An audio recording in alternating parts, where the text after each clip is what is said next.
What's up, numbnuts? Just out for a hike on Saugatuck Dune State Park, which is in Saugatuck, Michigan. Not to be confused with Sausage Tuck, which is when I don't got time for that. I got a 5-mile hike back to my truck so I can get to Flint. But I got to the lake on this nice cold wintry day, even though it's mid-March. But I got to this lake and it reminded me of the fact I was just researching. So if you've been following Fish Fact Friday for the 6.5 years we've been doing this, you will know that fish scales, similar to tree rings, can be used to determine a fish's age. And the reason for that is when the water gets cold, like it is now in Lake Michigan right now, fish grow slower. All right, and then as the water warms back up, they grow larger, or they grow quicker, and that results in their scales growing at different rates during the different seasons, so we can see how many years they've been alive. Now, there are fish that live in cold water all the time, right? We've talked about the Arctic giganticism, where fish in the Arctic Ocean can grow very large because there's such an abundance of oxygen in the water.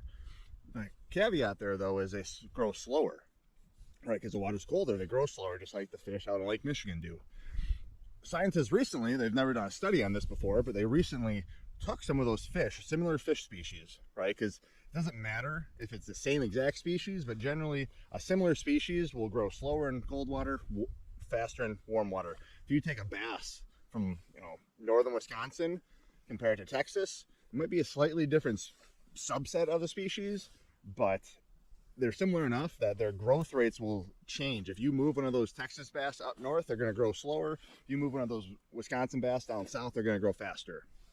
So scientists took some of these cold water species and a related warm water species and flipped the scenario around. All right, so they put some of those warm water fish in colder water and those cold water fish in warmer water. And what they found was, while the cold water fish did grow faster than in its native environment, it was still about like 20% slower than the equivalent fish in its native water. Meanwhile, that warm water fish that was brought into cold water slowed down to about the same growth rate.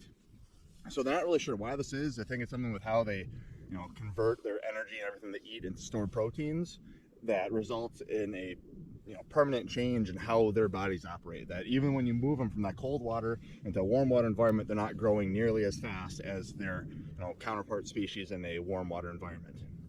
So the moral of the story is, if you want to grow fast, you want to be in warm water. If you want to grow big, you want to be in cold water. You're going to grow slower, but you're going to grow bigger. And you kind of see that with walleye in some of the Great Lakes. So there's your fish fact.